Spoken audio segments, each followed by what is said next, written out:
So we're back here, really at the place where we started. Here with the chickens and the ducks again. Here you can see the rooster he's got his eye squarely on me, protecting the hens. And I wanted to come back here because to come back to beginnings.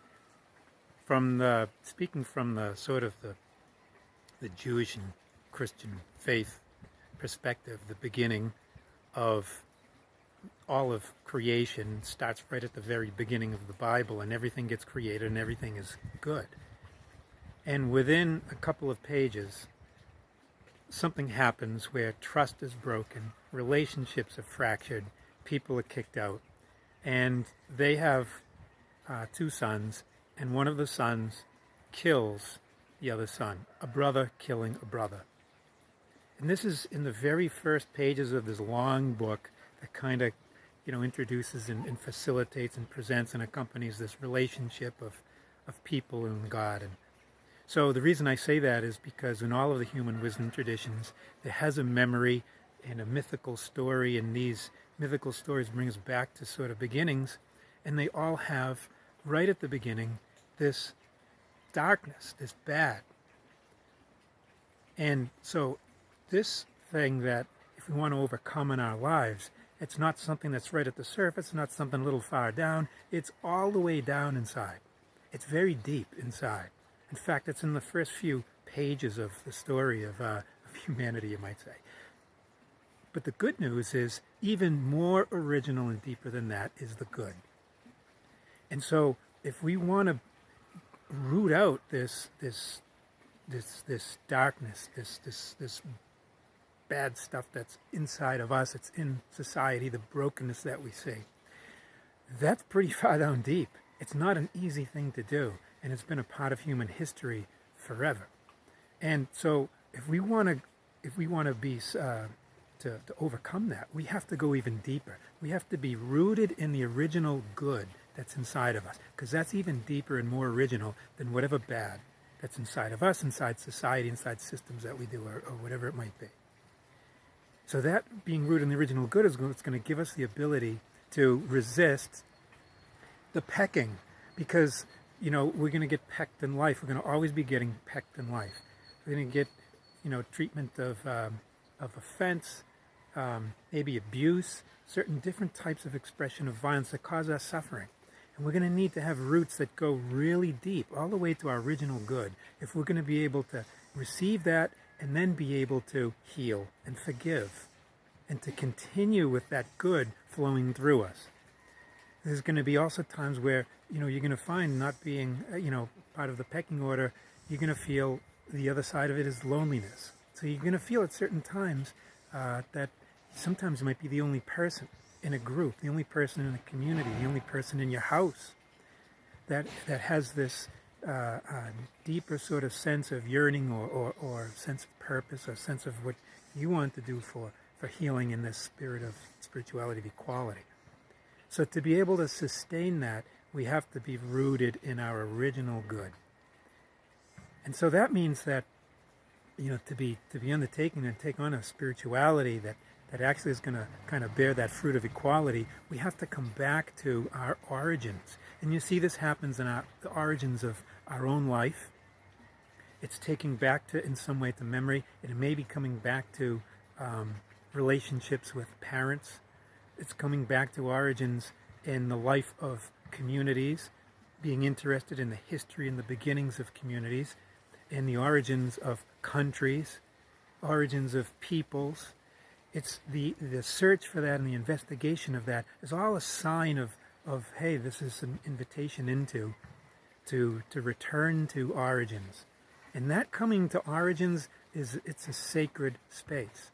And in that sacred space, there's the capacity to become face to face. Face to face with what? Face to face with both the divine and with other people who are part of the origins. They can be parents. That can be the first people that you knew when you came to a country. It can be the first friend you ever had, or the first girlfriend, or the first date that you had with someone. It's coming back to origins and beginnings. And when the sacredness in that is an encounter. And that encounter can be face to face. And see, when that encounter is face to face, now in the original good, equality is present, love is present. And we become rooted in that face to face with our origins. So that origin of origins is the divine, a face to face with the divine, and origin of origins, face to face with other people. And so this time, it's a mystery, and it's a time that can create a time of dialogue. So dialoguing face to face in our origins. This is a sacred time and space that, especially in great pauses or any type of pauses, puts us in contact with our original good. It leads us into that. So with the divine, you call it prayer, face to face with the divine as equals, and in a dialogue, and face to face with others that we sense origin in, and having dialogue. And this becomes a root. We become rooted in this place, and this root is what's going to be able to have us, in a mysterious way, give us a renewed sense of identity and purpose. And this is the new life that's going to come about. When we are in contact with our original good, and in that space and in dialogue face to face, it gives us authenticity. It gives us a sense of identity and purpose. And in that is authenticity. And authenticity, there's a space to the rooster. Authenticity is that it means that you become the author of your life, or co-author with the divine, you might say, co-author with others, but you get authority. And then, and the other side is that you also get the authority. What you do and say now has authority. It has authority because it comes from origins. And origin is what the word author and authenticity and authority comes from. Origin. So when you have this encounter and coming back to the sacred space of origins, you have all of that. And you have life. You get a new breath, as I said before, and life comes forth with authenticity. You become an author, and you have authority. And this is the new life, rooted in the equality of the face-to-face that you have in your origins. It becomes generative, it bears fruit that way. And it's such a joy because it's authentic. And this is a hunger, I think, that we all have. And so now I'm ending at the beginning, and in a certain way, this is really a beginning too. We sort of began with other things, and we've come to really what is at the origin and the root of what's going to make a spirituality of equality.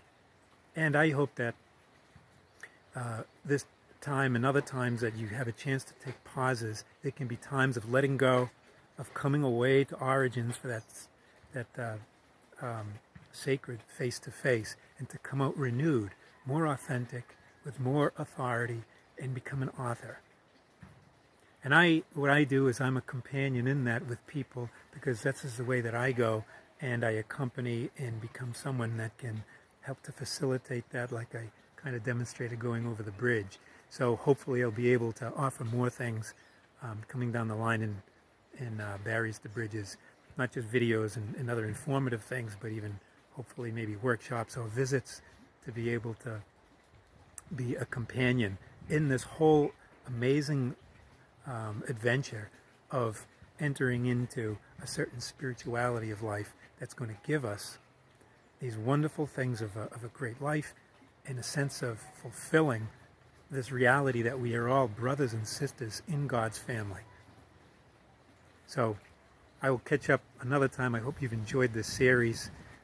Please feel free to make comments and videos and send notes, messages, contact me through the whole variety of ways that we have now. And let's keep the dialogue going, and have a great rest of the summer.